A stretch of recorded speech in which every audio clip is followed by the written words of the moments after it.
Hello, welcome to the channel Why Stories. Enjoy watching. For the fifth day in a row, the woman had been following her husband, suspecting him of infidelity. Arriving at her mother-in-law's summer house, she froze upon seeing on the porch. On a July Monday evening, Rebecca Olvera felt like she had died. It happened unexpectedly. She was rummaging through her husband's bag, grumbling softly. He had returned the previous evening from a sanatorium where his mother had been resting. Augustine, 30 years old, but still like a child. "You bring home your things, so you need to unpack them. Why do I have to do everything? Surely Belinda sent some of her dirty clothes for you to bring back to make her return trip easier." Augustine, engrossed in a blockbuster on TV, did not hear his wife's complaints. Nor did he hear her surprised exclamation. "Oh," Rebecca said aloud, and mentally added, "Oh indeed. There you go, you naive fool, here's your perfect family life, served on a platter." Among the towels, presumably belonging to her mother-in-law, was a piece of underwear. This very personal item of clothing could fit on the plump Belinda Diegas only if she put it on her arm, not where it was supposed to go. This discovery made Rebecca suddenly realize that all the pieces of the scattered puzzle had fallen into place. The distorted picture of her family life revealed itself in its full ugliness. Augustine was cheating on her.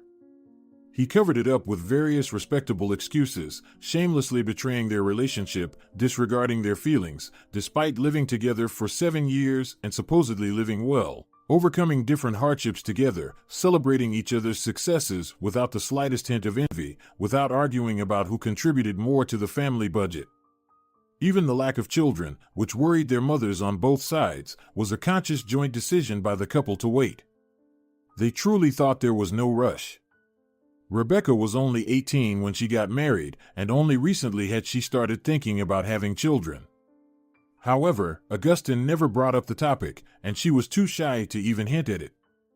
Now, the issue of starting a family seemed insignificant compared to the much bigger problem. Rebecca felt the urge to throw a huge fit, to make even the devils feel nauseous. She imagined storming into the room and slapping Augustine in the face with that piece of clothing. Her first angry impulse quickly passed when she realized she was still holding the mistress's underwear. It felt incredibly disgusting. Rebecca crumpled it up and threw the evidence of her husband's betrayal back into the bag. Her old basketball hobby paid off, and within a fraction of a second, the incriminating evidence was back where she had found it. Suddenly, Rebecca found it hard to breathe. Fortunately, the washing machine was installed in the kitchen, and overcoming the pain caused by the wound of her husband's betrayal, she took a few steps and sank into a chair. She tried to argue with herself mentally, thinking that Augustine might not be to blame for what had happened. Maybe her mother-in-law had accidentally taken her neighbor's underwear along with her own belongings? It's possible, considering that the room might have been cramped or there was only one wardrobe for 2 people. Although her relationship with her mother-in-law had become quite normal, Rebecca didn't want to call Belinda to check if such a curious incident could have happened. She felt embarrassed for some reason. It was surprising that she felt guilty, as if she were the one to blame. The loud sound of an adventure movie came from the room, preventing her from concentrating and calmly thinking about how to deal with her husband and how to punish him if he had indeed decided to have some fun on the side. Rebecca meticulously went over all the moments that had been troubling her soul lately, which had been happening more and more frequently. The most significant was her husband's regular absence from home.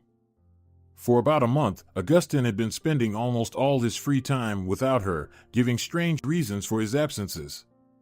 No, taken individually, they might have seemed respectable and justified, but there were just too many of them. On Tuesday and Thursday, her husband would say something like, "Darling, I'll go to the summer house in the morning, fill the tank with water, and water the garden while there's still water. Then, I'll have to stay at work a bit longer. My boss agreed to this schedule for me."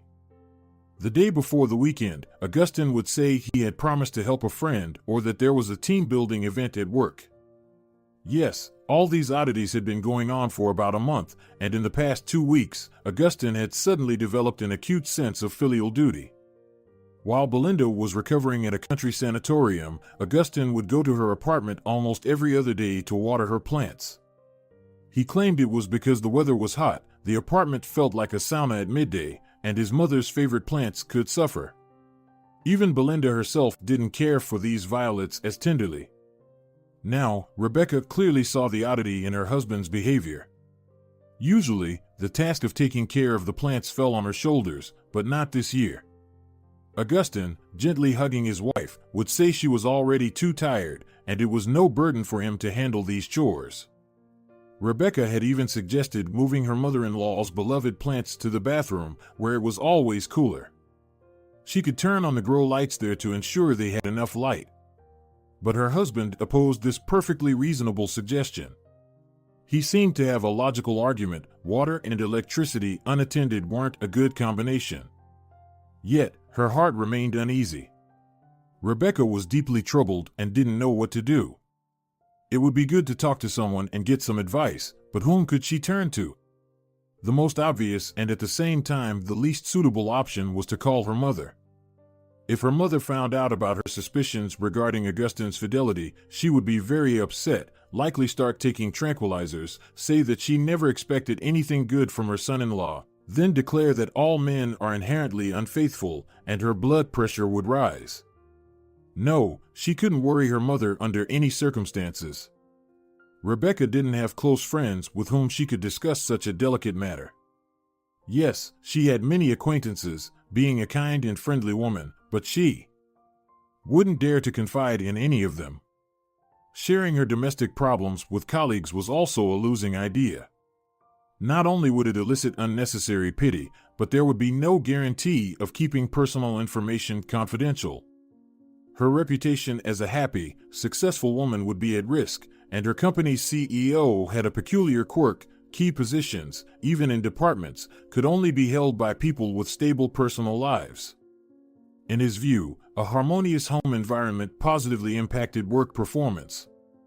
There had already been cases where employees were reassigned after divorces or less significant issues, such as discovered adultery or conflicts.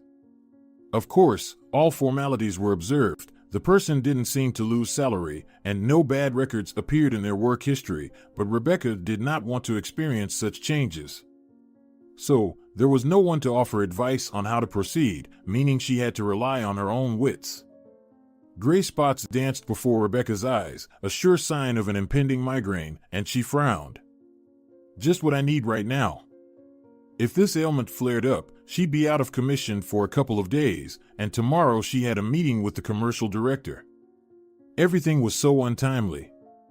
And it was all because of that discovery, or more precisely, Augustin and his infidelity. Speak of the devil, the cause of Rebecca's headache appeared in the kitchen, acting as if nothing had happened. He turned on the kettle, made a couple of sandwiches, glanced at his bag, and said to his wife, "Rebecca, stop fussing around with chores. I'm going to Mom's tomorrow. I'll toss everything in her washing machine so we don't have to lug it back and forth. Besides, come watch a movie with me, it's really good, I didn't expect it." Augustin began to briefly retell the plot to his wife, but Rebecca interrupted him. She had no strength to listen to his empty chatter after discovering the incriminating evidence. "No, thanks, I think I'll just lie down here. I'm tired, it was a tough Monday." "Well, okay, I'll turn the sound down then. And don't turn on the washing machine either, you can't rest with that running." "Should I turn off the light?" Rebecca nodded, feeling a wave of pain. She had no desire to talk to the cheater. Augustin placed the food he had prepared on a tray, grabbed his bag, and left the kitchen, closing the door behind him. In the darkness, her headache subsided a bit, and without realizing it, she fell asleep. In the morning, Rebecca opened her eyes, feeling relieved that it seemed the migraine had decided to spare her and not turn the day into a disaster. The night's rest had been very beneficial, even her certainty about her husband's infidelity wasn't as strong as it had been the day before. Instead, the idea that the neighbor's things had gotten mixed up with her mother-in-law seemed much more plausible. Rebecca stretched on the couch, once again glad she had insisted on buying it, and started getting ready for work while also preparing breakfast. Augustin usually woke up about 40 minutes later since he went to the office at 9, and this morning was no exception. By the time her husband appeared in the kitchen, Rebecca had already had breakfast, left him some food, and was ready to leave. "Rebecca, don't expect me home early tonight. After work, I'll go to Mom's apartment, do the laundry, and check on the plants. She wouldn't forgive me if something happened to her green babies." Jealousy and resentment pierced Rebecca's heart again. She almost recoiled when Augustin, as usual, approached to kiss her, but she managed to endure the customary morning ritual. Rebecca hurried to work, needing to complete her usual tasks before the meeting, but it was hard to concentrate as her thoughts kept drifting back to the discovery in her husband's bag. During the meeting, the commercial director even made a remark. "Rebecca, are you not interested in the topic of our meeting?" "Why do you say that, Rollo?" "I'm listening very attentively." "Strange, you have such a distant look, as if you're somewhere far away." Knowing well how the commercial director spoke, Rebecca repeated several key points. Satisfied with her response, Rollo Bustos interrupted her and continued his speech. While he was talking, Rebecca decided to follow her husband. She finished work earlier, so it wouldn't be difficult to stake out near her mother-in-law's house. The courtyard was a dead end with only one road leading to it, and at the turn, there was a cafe with panoramic windows. Sitting in a good spot, she would have an excellent view. There was no worry that Augustin might stop by the cafe. He had a rare distaste for such places. After making the decision, Rebecca felt a bit calmer and managed to focus on work for the rest of the day, barely thinking about her husband's infidelity. However, as evening approached, she started to feel a bit jittery. After all, what she was about to do was unusual, something she had never done before. This was her debut in the world of secret surveillance. At the cafe, Rebecca ordered a berry juice and a pie that the salesperson highly recommended. It was then that the woman, who suspected her husband of cheating, realized that she had been so preoccupied with her worries that she had forgotten to have lunch. The strawberry filling in the pastry turned out to be exceptionally delicious, making the wait not so difficult. When she saw her husband's car pass by the cafe, Rebecca continued her task. Following her husband wasn't hard. He parked on the paved area, grabbed a sports bag from the back seat, and without looking around, entered his mother's building. A few minutes later, the light in the kitchen window of her apartment turned on. Rebecca waited. If Augustin had a date, the mistress should appear soon. On a warm summer evening, the street was crowded since people used the quiet courtyard as a shortcut. Rebecca's heart skipped a beat every time an attractive woman passed by the entrance, but they all walked by. Only a few boys with a big-eared dog on a leash and two women, clearly around Augustin's mother's age, entered the building. The light was still on only in the kitchen. Rebecca had been standing outside, watching the windows of her mother-in-law's apartment for almost an hour, moving under the cover of passers-by and bushes. Then, the light went out, and she saw her husband leave the building. Alone and with an obviously empty bag. It looked like he was waiting for the washing machine to finish its cycle. Apparently, no one had visited him. The idea that the mistress lived in the same building was too unlikely to believe, unless it was for some melodramatic series.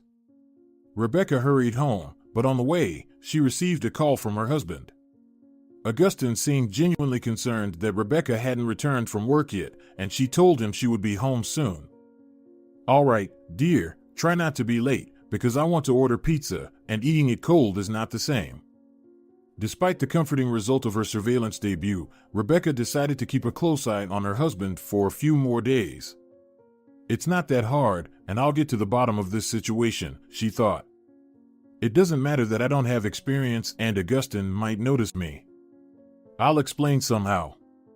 The morning surveillance on Wednesday was disrupted, although the fact that her husband didn't get up at the crack of dawn to go to the dacha was suspicious. However, Rebecca simply couldn't afford to take time off work. In the evening, Augustin went straight home after work, which calmed her a bit. Thursday didn't bring any incriminating evidence against her husband either.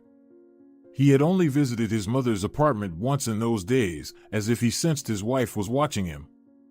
Still, Rebecca understood it was too early to relax. Who knows what kind of schedule her husband had for meeting his mistress, if he indeed had one. Mentally scolding herself, she realized she hadn't even checked her husband's phone. The call history contained many numbers, including some repeated ones, but none stood out immediately. Reading his messages and checking his messenger apps yielded nothing either. Rebecca knew there were online chats where messages disappeared after the session ended, but there was no record of such sites in the browser history. Realizing she was an ordinary person, not a trained specialist, Rebecca decided to go all in and try to disrupt her husband's supposed meeting with his mistress. On Friday evening, she suggested, "Augustine, we've been cooped up at home. How about we go on a spontaneous day trip?" Augustine gave her an apologetic smile and spread his hands. "No, Rebecca, sorry. On Saturday, I'm going to my mom's.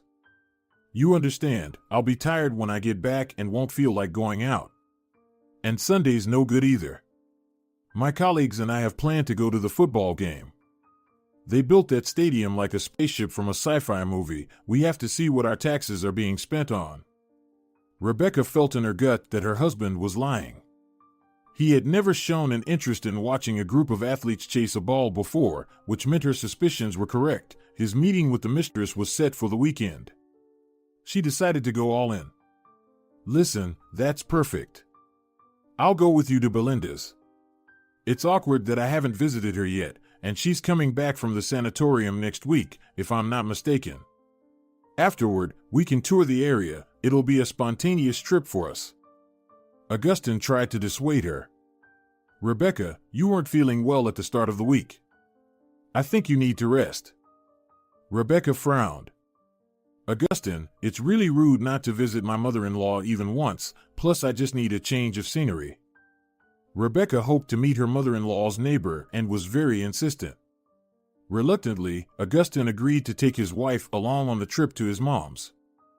Belinda was delighted to see both her son and daughter-in-law.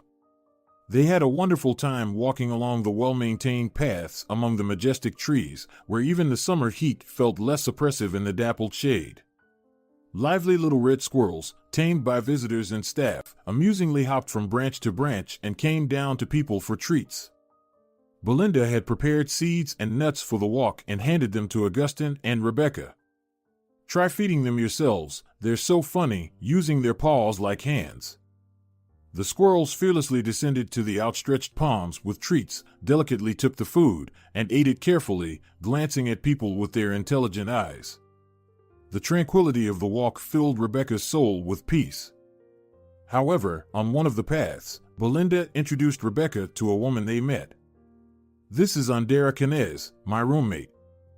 A woman of almost immense proportions smiled warmly, and Rebecca almost burst into tears. The hope that the item of women's clothing found in her husband's bag belonged to her mother-in-law's roommate shattered. That item could not possibly belong to this corpulent Andera. Trying not to reveal her disappointment and anger, Rebecca continued the walk, but the previous serenity was gone. After saying goodbye to Belinda, the couple left the sanatorium grounds, and Augustine, completely oblivious to his wife's changed mood, suggested, "Shall we go sightseeing as planned?" "Oh, Augustine, I think I've had enough walking for today. Let's just go home." "No problem, I'm pretty tired myself. I have the football game tomorrow, and even though I'm not that old yet, I need to conserve my energy." Irritated, Rebecca couldn't hold back and retorted, "Yeah, you're getting old, and I guess I'm becoming decrepit too." Augustine ignored his wife's annoyed tone, not even bothered that she didn't speak to him on the way home, attributing it to her fatigue. Rebecca marked the 5th day of her surveillance as crucial. If he had a mistress and was supposedly going to a football game he never showed interest in, he was likely heading to a rendezvous. In the morning, Augustine got up very early, even before his wife, and the aroma of freshly brewed coffee woke her. When she entered the kitchen, he was almost done with his breakfast. "Well, darling, I'm off," Rebecca sarcastically remarked. "Isn't it a bit early? As far as I know, the football match starts in the evening." He tried to speak convincingly and calmly. "We're meeting up first, chatting, and then heading to the stadium." She refrained from further sarcasm to avoid raising his suspicion and asked, "Are you going on foot or by car?" "By car. I'm not planning to drink, and I don't want to deal with taxis or public transport. I feel more at ease being my own master." "All right, Augustine, I understand. I'll get to the beauty salon on my own. Have a good time." Rebecca tried to speak as calmly as possible, thinking her husband had no clue that she didn't trust him and planned to follow him. The parking lot was a 5-minute walk from their home, and as soon as Augustine closed the door behind him, Rebecca called a taxi and quickly got dressed. The driver wasn't surprised by her request and gave a knowing hum. "Clearly, not the first time you're involved in a stakeout, but if you don't mind, I'll give you some advice. Some secrets are better left unknown." The man drove confidently, keeping a slight distance from the car they were following, and began to share his story. "Take my first wife, for instance.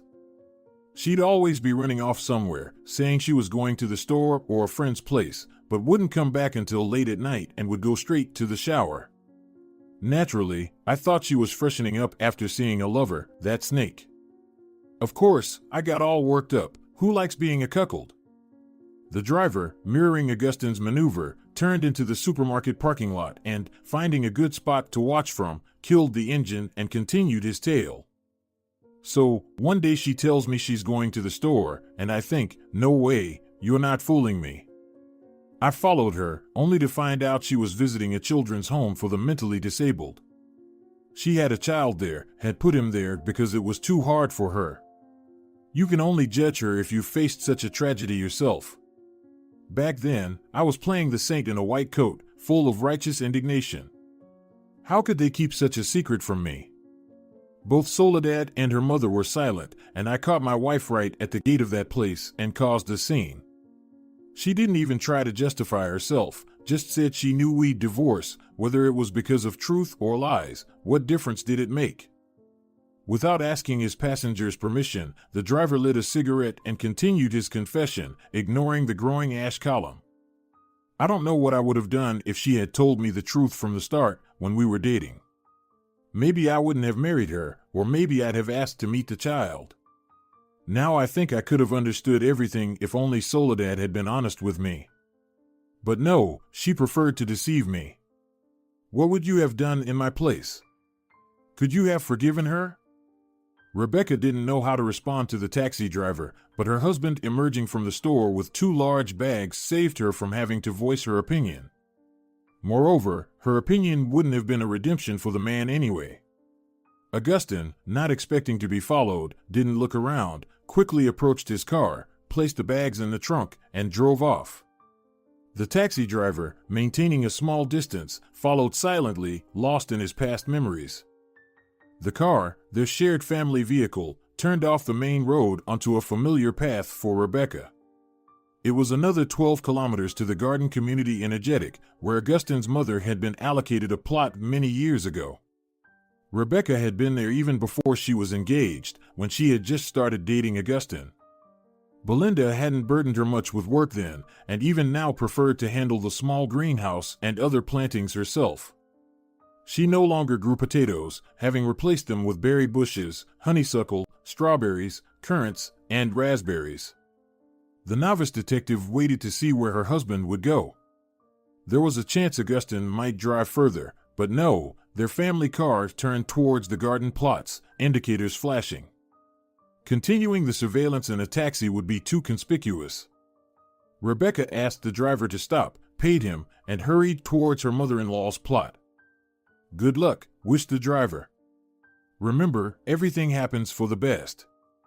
Rebecca hurried to her mother-in-law's plot and saw Augustine pulling the car through the gate.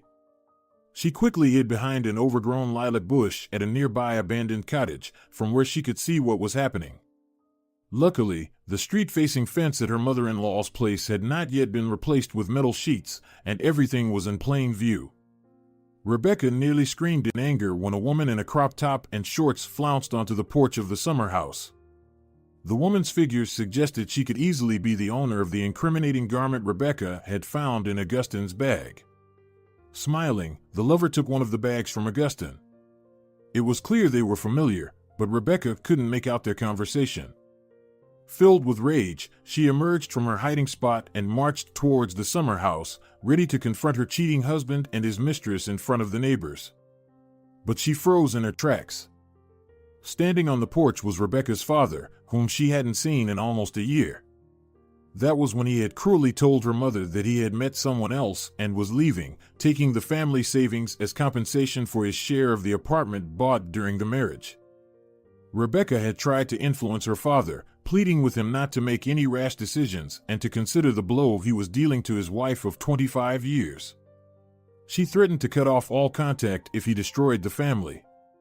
It was useless. Marquez left his wife and continued to try and communicate with his daughter, sending holiday greetings, but Rebecca blocked his number. Eventually, he stopped trying to reach out, and she tried to forget about him.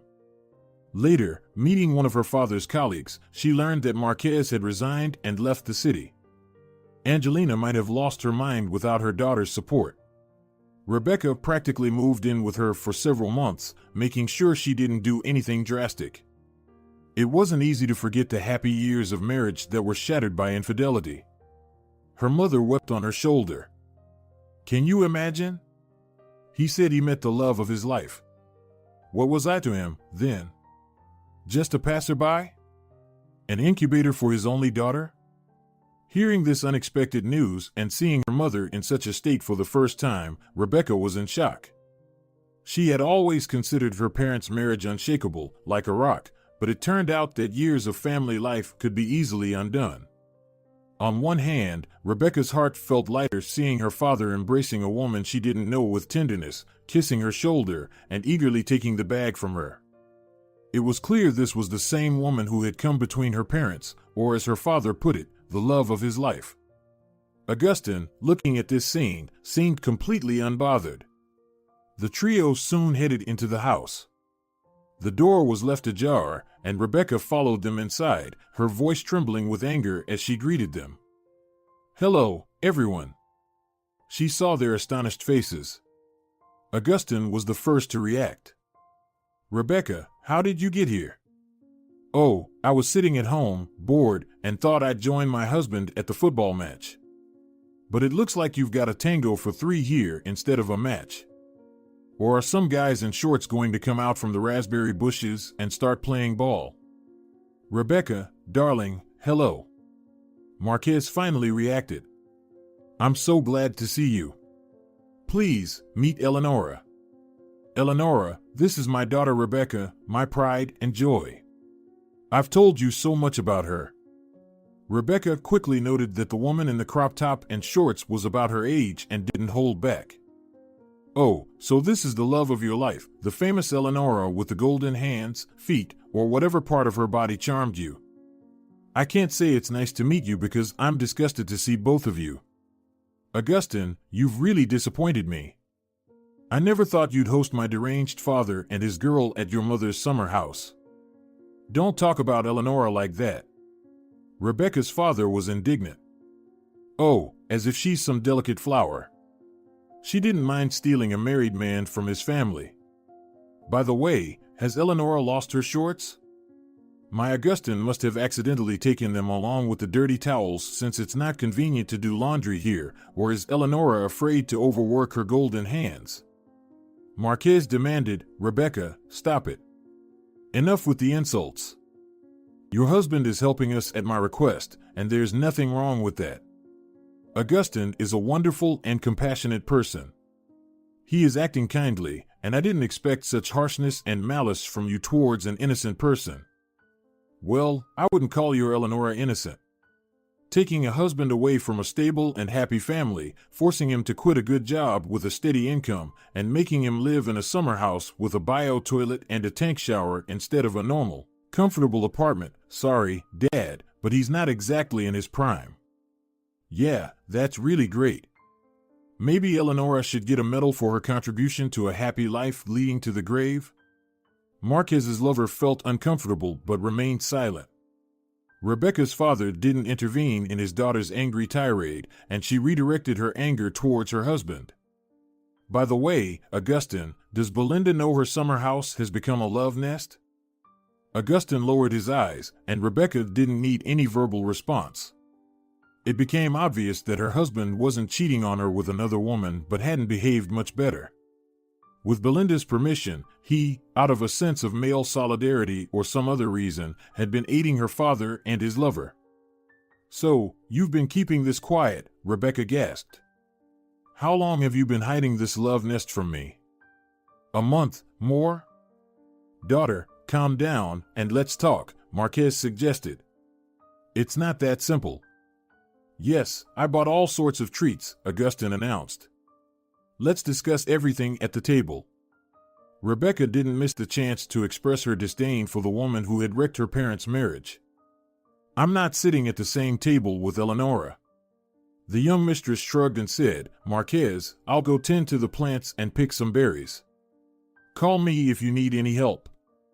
Augustin gently touched his wife's hand and pleaded, "Don't be angry, Rebecca.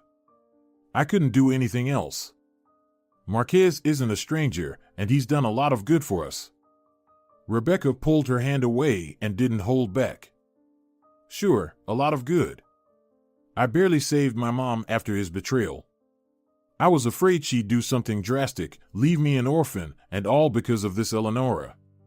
He found himself a little mistress. Marquez, taking items from the bags Augustin had brought, set the table in silence. He knew his daughter had a quick temper but would eventually calm down, so he waited for her to vent. Sure enough, after a few minutes, Rebecca's fiery anger subsided. She sighed, sat down in her favorite chair in her mother-in-law's summer house, and addressed her father. "All right, tell me, newlywed, how did you end up living in nature? It was almost impossible to get you to visit the summer house before, and now I understand you've been here for a month, living like some sort of fugitive. I don't get why Augustin is coming here almost every other day to bring food and everything else." Marquez smiled slightly. "You're clever, you figured it all out right away. Eleonora and I really have to hide. We got ourselves into a very ugly, frightening situation. Now we have to stay away from creditors." Rebecca was extremely surprised. "Dad, how could this happen? You were always strongly against loans. What happened?" The man shrugged. "Well, even old hands make mistakes. It just happened. When I left your mom, Eleonora and I moved to her town. We bounced around rented apartments, I did odd jobs, and we saved money to buy a house in the city and start our own business. We even rented a place that Eleonora really liked. Everything was going well, our target audience received our business well, and people started coming to us. But since we were in a precarious position, we couldn't invest in proper advertising or a big PR campaign. Eleonora and I decided to make everything official, buy the house with the plot, and seriously develop our business. I had little money left, and it disappeared quickly. Eleonora suggested borrowing from her acquaintances, and from there, everything happened like a bad crime movie. On the way to the deal, we were robbed. They sideswiped the car, which Eleonora was driving on behalf of her friend, denting the fender, but thankfully, we weren't hurt. Oh, Rebecca, if you had seen how Eleonora defended me, you would never speak ill of her again. She fought like a tigress against the bandits, begging and even threatening them. She said if they laid a finger on me, they wouldn't get anything at all. It was so brave, so sincere, but so reckless. I was genuinely scared for Eleonora and felt I loved her even more. I understand this might be hard for you to hear because of your mom, but I don't want to lie to you. Anyway, they pressured us and demanded a debt amount that was beyond belief. So, we had to flee Eleonora's town. We didn't have many options for where to hide. We just needed a place to stay until Eleonora's friend, who has high-up connections, returns from her journey to India. She went there for enlightenment. One of the main conditions her guru set was a complete break from her usual reality, total disconnection from her past. So, I had to turn to Augustin as my closest person. I was very embarrassed. If it weren't for him, who knows if I'd even be alive right now. I'm very grateful my son-in-law agreed to help with our housing and supply us with everything we need. Belinda also deserves huge thanks. She understood our situation and allowed us to stay here. No one would think to look for us here, so we can live in safety. But appearing in town is still risky, so we have to rely on Augustine. I understand that we are a heavy burden on your family's budget, but I promise, as soon as our situation improves, I will reimburse all your expenses and compensate for the inconvenience. Augustine waved his hands, showing that he wasn't expecting any compensation, and Rebecca asked her embarrassed father, who was nervously folding and unfolding a candy wrapper, "Dad, couldn't you have gone to the police? If those bandits damaged the car, especially since it wasn't even yours, and tried to intimidate you, they should be held accountable. There must be some way to deal with them. I think you definitely need to file a report. Of course, it won't be a hot pursuit investigation, but we have to fight this kind of lawlessness somehow." Marquez shook his head. "Oh, Rebecca. You're still so naive. Eleonora said their local police department is completely corrupt. If we go to them, we could lose our health, or even our lives, without any trial or investigation. But aren't there oversight bodies above the police? Like the prosecutor's office or internal affairs? It's better not to go to them either. It's like diving into unknown waters. To get a proper result, you need direct connections with someone in those departments, otherwise, the case will just stall. Once Eleonora's friend returns, we might be able to turn things in our favor. For now, we have to lay low. So that's the situation, Rebecca. In my old age, I've ended up in such a mess that I wouldn't wish it on my worst enemy. Thanks to your husband and his mother's kindness, I might still be alive, instead of lying buried somewhere like a dog." Suddenly, Rebecca felt pity for her father. He really did look like an ordinary tired man, not a blissful lover. The resentment for her mother took a back seat, and she didn't feel like being sarcastic or bringing up karma. Despite everything, this worried man was still her father. The same one who taught her to ride a bike, supported her in tough times, and explained difficult math and physics topics. He was the one who approved her decision to marry Augustine as soon as she turned 18. Her mother had insisted they wait, but her father reminded them that he and her mother had married almost right after their high school graduation. Sensing his wife's shift towards a more forgiving mood, Augustine decided not to push their luck and gently asked his father-in-law, Marquez, "Maybe we should head home?" "Oh, but you haven't even touched anything. Let's at least have some coffee and sandwiches."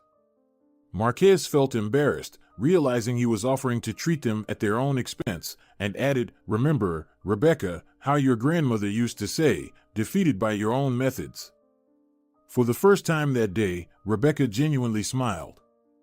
Yes, I always used to ask her what it meant, and she would explain it every time as if she was hearing the question for the first time. It became our little ceremony. "Dad, I'm sorry, but I really don't feel like eating. There's been too much news for one day, and I have work tomorrow. I need to rest well, and I also need to have a serious talk with Augustine about keeping secrets in our family life." Despite Rebecca's tone indicating the worst of the storm had passed, Augustine knew he still had some explaining to do and lowered his head apologetically. Marquez continued to thank his son-in-law, adding a word in his defense, "Thank you for everything. Go home and rest. Just, daughter, don't be mad at your husband and don't scold him, he's a gem. If anyone's to blame, it's me."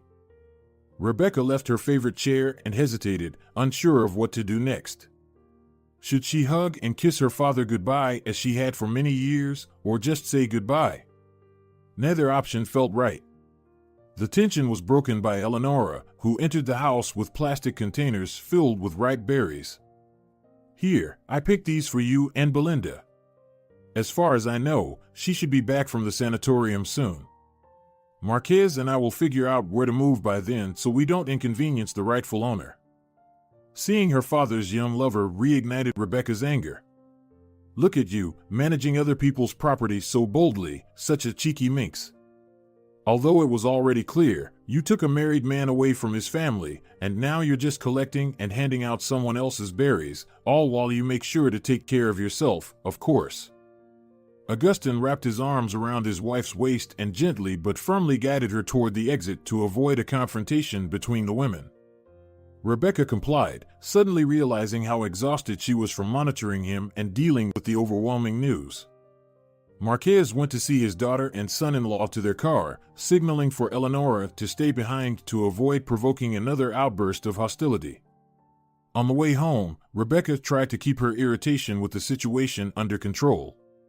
Of course, she was glad that Augustin was faithful and mentally patted herself on the back for not sharing her suspicions of his infidelity with her mother. However, how to react to her father's partial return was completely unclear. Afraid of distracting her husband while he was driving, Rebecca silently contemplated the unfolding events.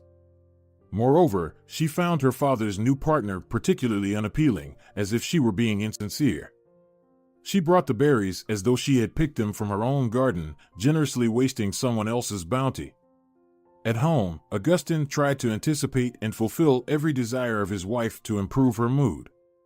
After dinner, he finally decided to apologize. "I'm sorry I didn't tell you about Marquez sooner. I was afraid you'd be upset." "You were right to be afraid. My father's actions felt like a real end to my childhood. You know, I even thought about not speaking to him at all, even if he begged for a meeting. But when I faced him, I felt sorry for him.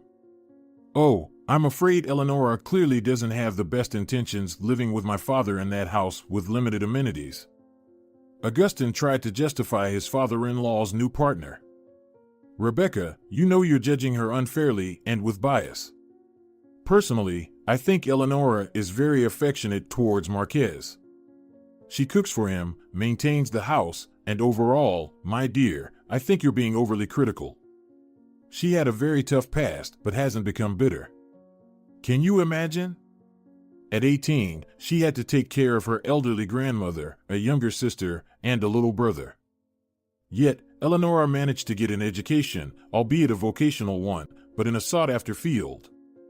I'm not interested in the biography of this schemer. Augustin, have you also fallen under her influence? You men are so predictable. A clever woman gets you wrapped around her finger, and you're ready to defend her and destroy your family over her. Rebecca, you simply haven't seen the way she cares for Marquez. It's impossible to describe. And how she defended him during the attack. Augustin, you didn't see it, Rebecca reasonably countered. Fear can exaggerate things, and it's possible that the incident was quite different from what you heard. Rebecca was frustrated and didn't want to continue discussing her father's relationship with his new partner, so she concluded the topic. Fine, it's probably not my place, but I'll just say one thing. It might be wise for my dad and his girlfriend to rent a place in the same area. I think there were a few options on the adjacent line. Augustin agreed with his wife's suggestion. You're right. My mom is used to being alone both in the city apartment and at the summer house. She wouldn't like it if someone else was managing her space at the same time. I'll post an announcement in the summer house chat about renting a house for the rest of the season. I'll be visiting my mom anyway, and it'll be a chance to check in on Marquez. Then, when your dad's influential friend returns, maybe the situation will resolve itself peacefully. We do have bank accounts, and we could withdraw some money to help Marquez out. Are you out of your mind? My dad betrayed me and Mom, and you haven't felt even a fraction of the emotional pain we have. And now I'm supposed to give up my savings and yours? And lose interest on top of that? They can forget about the money. All right, dear, calm down. I understand, we won't touch the accounts. During conversations and meetings with her mother, Rebecca feared accidentally revealing that she knew where her father was, and Belinda also kept Marquez's secret. Although they couldn't rent a well-equipped summer house, Augustin managed to secure a nearly free, overgrown plot almost at the edge of the area, paying only for water and electricity. The location wasn't ideal for people looking to harvest, but it was a good option for fugitives. Marquez and Eleonora, having packed their few belongings, moved to their new place. Augustin continued to provide them with everything they needed, which soon began to irritate Rebecca. First, because the funds were coming from the family budget, which could be somewhat managed and optimized, and second, and most importantly, Rebecca was disgusted by the need to support her father and his mistress. She felt that by doing so, she was betraying her own mother.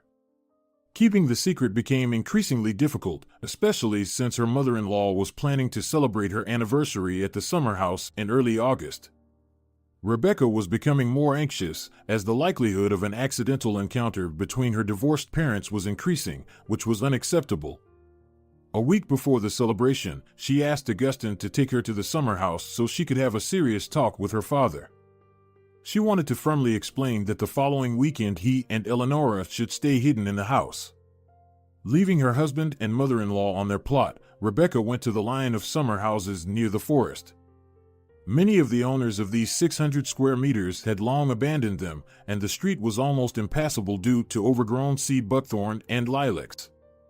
However, the dense vegetation provided shade, which was a relief in the unusual August heat. Rebecca walked slowly, rehearsing what she would say.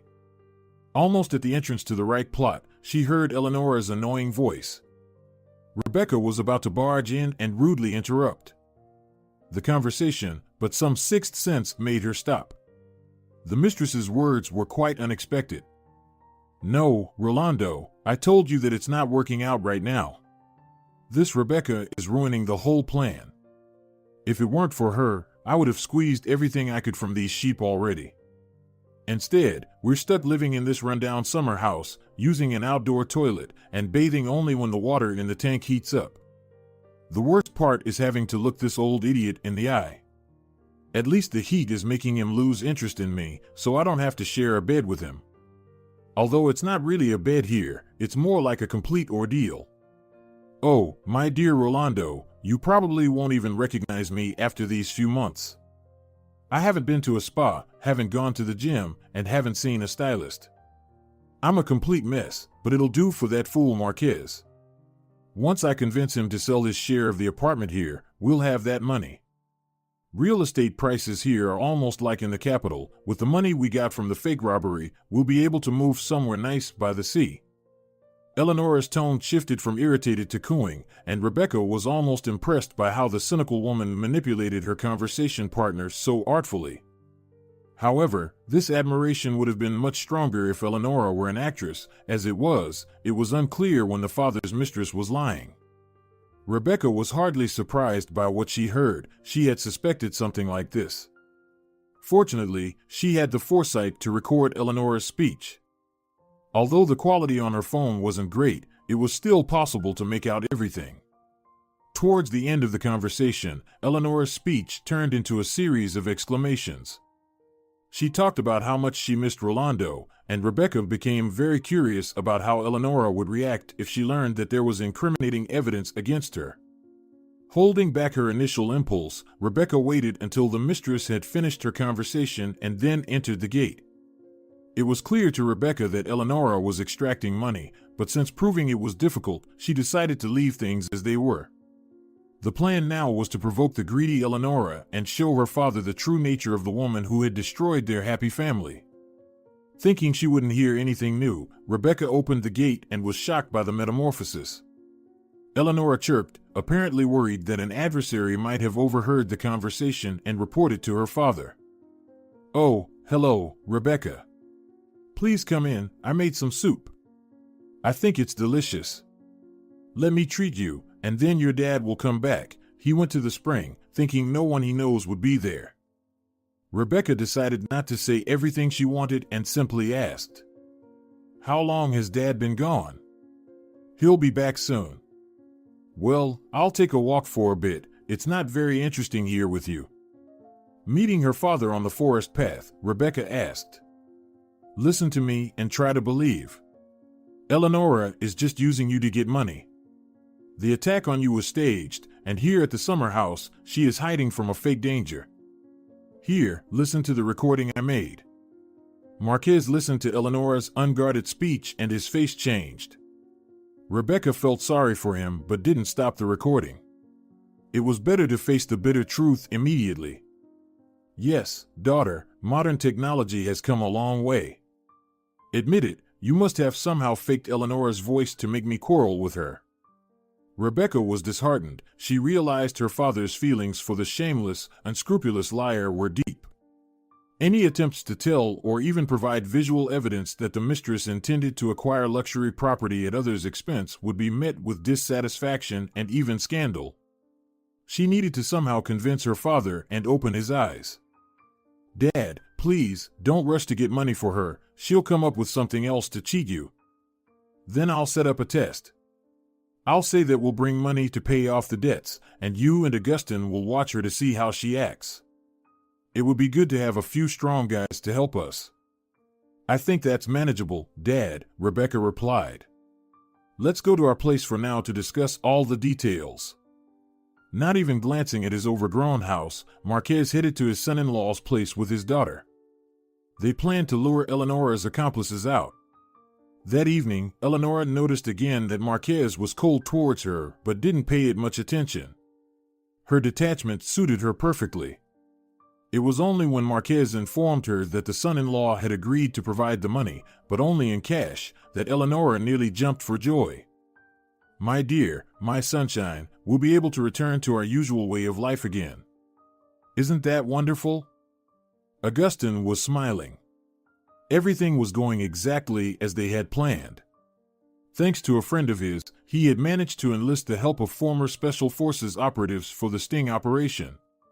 When Eleonora's accomplices arrived at the summer house, squeezing their car along the overgrown path, Marquez was waiting on the porch. The goons seized the bundle of money, holding guns on them, and then were swiftly subdued by the brave operatives. Eleonora was treated very delicately, while Marquez, coming up almost close enough to touch, announced, "You're an idiot, Eleonora. You wanted to scam me again, but you didn't realize you talked too much and in places you shouldn't. Fortunately, Rebecca overheard your cooing conversation, so if you don't want to end up in jail for fraud along with these fools, you'll pay back what you stole from me with the help of your friends." Eleonora had no choice but to write an acknowledgement of debt. Embarrassed, Marquez asked Augustine to drive him to the city and hurry to his wife, buying a luxurious bouquet of flowers on the way. "Angelia, forgive me, it's like I was possessed, but I'm glad our daughter managed to expose that scammer. Can we try to restart our relationship?" Angelia smiled at her ex-husband, and he thought he had found the key to her heart. But then she suddenly announced, "Actually, I've started a new love story, and you don't fit into it. So, if you want, we can sell my modest place and split the money. Just keep in mind that it's not entirely fair. You took almost everything when we divorced, and I didn't fight for a single item. Since they were important to you, you took them, and now you've suddenly realized you sold them too cheaply." Rebecca was strongly against her father getting back together with her mother, and Marquez was left with nothing but the suitcase returned by Eleonora. If you're enjoying it as well, leave a like and subscribe.